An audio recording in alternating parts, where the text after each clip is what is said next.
Nessa aula vamos falar da fratura do colo do fêmur. Vamos passar por esses temas durante a aula, aos poucos a gente vai esmiuçando um por um. Epidemiologia da fratura do colo. É uma fratura muito comum, ela é responsável nos Estados Unidos por 20% da cirurgia, ou seja, é uma fratura bastante cirúrgica também, que o tratamento dela, na sua grande maioria, vai ser cirúrgico. Das fraturas intraarticulares do colo, a do colo são 50% das fraturas do quadril. Ela ocorre principalmente em idosos, quase que exclusivamente, sendo que apenas 3 a 5% da fratura vão ocorrer em jovens. O risco dessa fratura é muito maior nas pessoas do sexo feminino, sendo 40 a 50% de risco no sexo feminino e de 13 a 22% no sexo masculino. Ela é mais comum em brancos, ou seja, é a senhorinha branca sedentária. O típico da fratura do colo de fêmur vai ser isso, o idoso de idade já bem avançada do sexo feminino e da cor branca.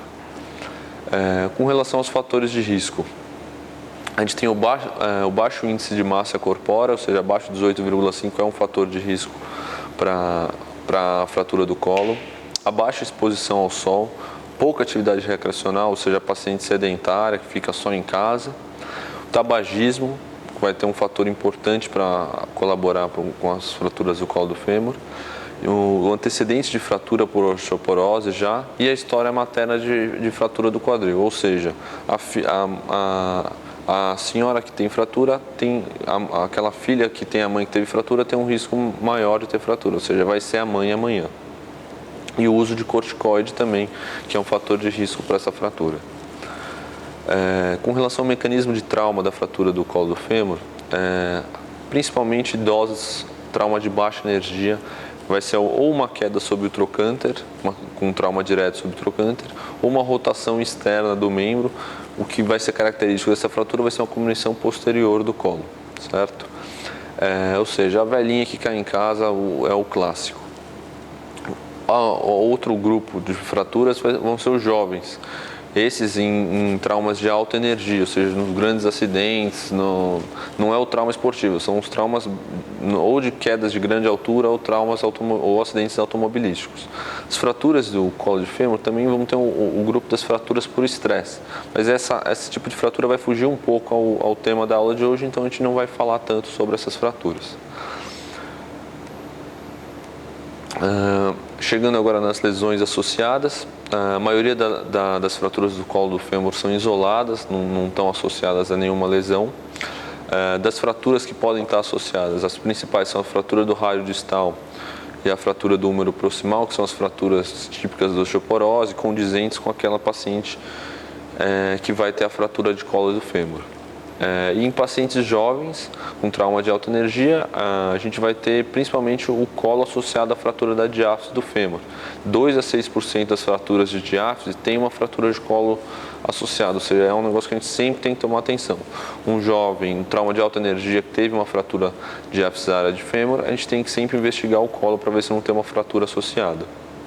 E a principal lesão associada, digamos assim, desses pacientes são as comorbidades. 70% dos pacientes que apresentam uma fratura do colo do fêmur vão ser asa 3 ou 4A. Ou seja, a gente tem que tomar, o principal cuidado que a gente tem que tomar nesses pacientes são as comorbidades que eles já chegam apresentando quando tem essa fratura.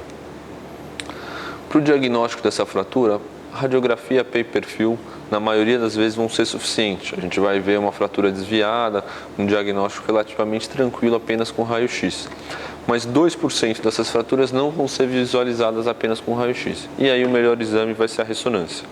Como a gente pode ver, a gente vai ver um edema na região do colo, podendo se estender ou não a cabeça, mas a ressonância é o exame ideal. Nem sempre a gente vai ter esse exame disponível no pronto-socorro, mas na dúvida, tendo o paciente uma sintomatologia importante, você não viu a fratura no raio-x a pay-per-view, o exame ideal é a ressonância. Com relação às classificações, a gente tem a classificação de Powell, que vai dividir em 3 tipos, dependendo da angulação dessa fratura com relação ao horizonte, sendo tipo 1 um ângulo de 30, tipo 2 de 50 e tipo 3 de 70 graus com relação ao horizonte, sendo tipo 3 mais angulada, tem uma força de cisalhamento maior. Então, é uma fratura que a gente precisa pensar em talvez acrescentar alguma síntese anti-cisalhante. Classificação AO. Número 3 é o fêmur, 1, região proximal, B é o colo, e aí a gente vai dividir em 3 tipos. Ponto 1, que é a subcapital, com desvio pequeno, a ponto 2, que seria a transcervical, e a ponto 3, que seria a subcapital com desvio não impactada. Então a classificação é tranquila, né? A 31A seria a cabeça, a 31A seria a transtrocanteriana e a 31C seria a cabeça. A gente tem essa divisão tranquila aí das Bs, é uma classificação relativamente fácil. E a classificação talvez mais clássica das fraturas do colo é a classificação de Gardner, que vai dividir em tipo 1, tipo 2, tipo 3 e tipo 4. A tipo 1 seriam as fraturas incompletas impactadas em valgo. A tipo 2 seriam as fraturas sem desvio, certo? E as tipo 3 seriam as com desvio parcial. Para você determinar se esse desvio é parcial ou completo, que seria o quarto tipo, você vai poder utilizar as linhas das trabéculas da cabeça com relação às linhas das trabéculas do acetábulo. Você vê que na tipo 4, como você não tem mais contato do fragmento distal do fêmur com a cabeça, ela vai se reorientar na posição anterior dela. Então você vai ter um alinhamento das trabéculas do acetábulo com as trabéculas da cabeça. Já na tipo 3, em que você tem uma ação do fragmento distal do fêmur desviando a cabeça femoral, ela vai ter um desalinhamento dessas linhas do acetábulo com as linhas de força da cabeça. E tem uma última classificação que não é sobre fratura, mas é uma classificação que tem bastante associada a essas fraturas por essas fraturas estarem muito associadas à osteoporose. Tem a classificação de Singh, que é uma fratura para osteoporose, uma classificação radiológica para osteoporose. É uma fratura que vai do tipo 1 ao tipo 6, mas ela é uma fratura que vai do tipo 1, que seria o tipo mais grave, ao tipo 6, que seria o caso mais leve de osteoporose, variando aí conforme as perdas das linhas de tração e compressão da região proximal do fêmur. Outra coisa que é importante a gente falar com relação, quando a gente vai discutir a fratura do colo do fêmur é a vascularização. A cabeça femoral tem 3 fontes de irrigação: os vasos capsulares, os vasos intraósseos e a artéria do ligamento redondo. E é sempre importante a gente estar conhecendo bem isso daí, porque a necrose da cabeça do fêmur vai ser um fator importante no nosso tratamento. Com relação ao tratamento, nas fraturas sem desvio, o tratamento é cirúrgico. Por quê? Devido ao risco de desvio dessa fratura de 19% a 46%, menos tempo de hospitalização do paciente, você pode liberar uma carga precoce para esse paciente e metade de incidência de não união nos pacientes com tratamento cirúrgico com relação aos não cirúrgicos. O tratamento clássico seria a fixação com 3 parafusos canulados. Você sempre tem que passar esses parafusos de forma a eles ficarem paralelos, permitindo a impacção e a compressão desses parafusos conforme você vai apertando eles. E a montagem talvez mais clássica seja essa, como está no Rockwood, que é um triângulo invertido com um parafuso mais inferior e 2 parafusos paralelos mais superiores. Já nas fraturas desviadas, o tratamento ideal seria a redução e a fixação. Nos pacientes menores de 60 anos, sem fatores de risco para osteoporose, ou nos pacientes menores de 40 anos com algum fator de risco, esse vai ser o tratamento. A manobra para a redução da fratura é uma tração leve, uma rotação interna. Isso pode, de preferência, feito na mesa de tração. Um dos parâmetros de redução que a gente tem é esse daí, que é esse duplo S em volta do colo e cabeça, tanto no AP quanto no perfil. Se você tiver a quebra desse duplo S aí em alguma das imagens, quer dizer que provavelmente a sua redução está inadequada. Já nas fraturas desviadas, a redução ela pode ser avaliada por aquele critério, e outro critério são através de uma linha que corre pela diáfise e pelas linhas de compressão do colo e da cabeça.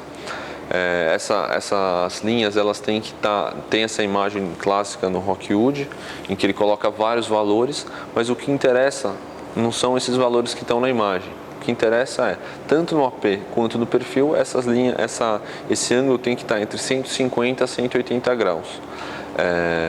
Essa imagem às vezes confunde um pouco o que está no livro, mas se você ler com calma o capítulo, você vai ver que o que interessa é que tanto no AP quanto no perfil ela tem que estar entre 150 a 180 graus.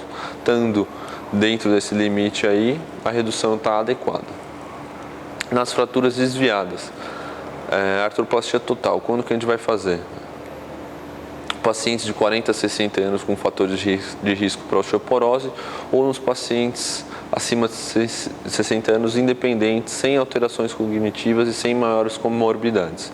Esses são os pacientes que vão receber artroplastia total, que é a que faz tanto o componente acetabular quanto o femoral. Ou seja, é o senhorzinho mais ativo que vai utilizar essa prótese por mais tempo, né? Artroplastia parcial. A prótese bipolar, ela vai estar indicada para os pacientes de 40 a 60 anos, estilistas, e nos maiores de 60 anos com alguma alteração cognitiva, deambuladores de curta distância. Essa é a prótese bipolar. E a prótese unipolar, a Thompson, ela vai estar indicada para os pacientes maiores de 60 anos com baixa função, já institucionalizados e com comorbidades importantes. Aqueles pacientes que têm uma expectativa de vida menor e uma expectativa de utilização dessa prótese também bastante menor. Para resumir um pouco a indicação desses tratamentos, tem esse gráfico aí no Rockwood. Ou seja, nas fraturas sem desvio e nas fraturas com desvio, são a primeira divisão que a gente vai fazer. Pegar todas as fraturas e dividir as sem desvio e as com desvio. Nas fraturas sem desvio, todas elas vão ter que ser tentada a fixação dessa fratura, independente de idade, sexo, atividade do paciente. Se a fratura for sem desvio, a gente vai para a fixação. Nas fraturas com desvio, a gente vai colocar elas nesses três grupos principais aí.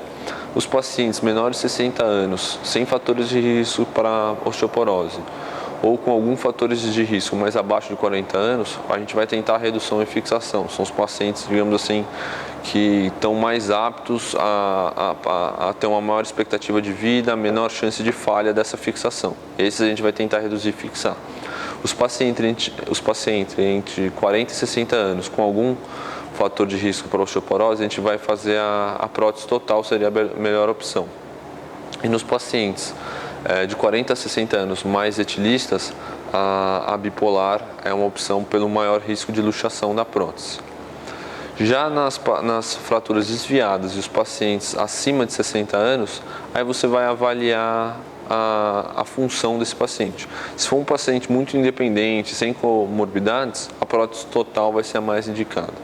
Se é um paciente já que tem uma expectativa já um pouco menor, tem algum grau de dependência, talvez uma bipolar. E já no paciente acamado, institucionalizado, com muitas comorbidades, a unipolar, uma cirurgia mais rápida e que vai ser suficiente para esse paciente com uma demanda menor. Com relação às complicações das fraturas no colo, a mortalidade em um ano 30%, infecção, principalmente nas artroplastias, o risco de TVP e TEPS, esses pacientes sempre têm que ter os cuidados adequados para evitar a trombose e o tromboembolismo pulmonar, ou seja, a anticoagulação, a meia elástica no pré e no pós-operatório, isso tem que ter bastante atenção. A falha da fixação nos pacientes em que for optado pela fixação é uma fratura de difícil coagulação, de difícil consolidação, então sempre é um fator importante.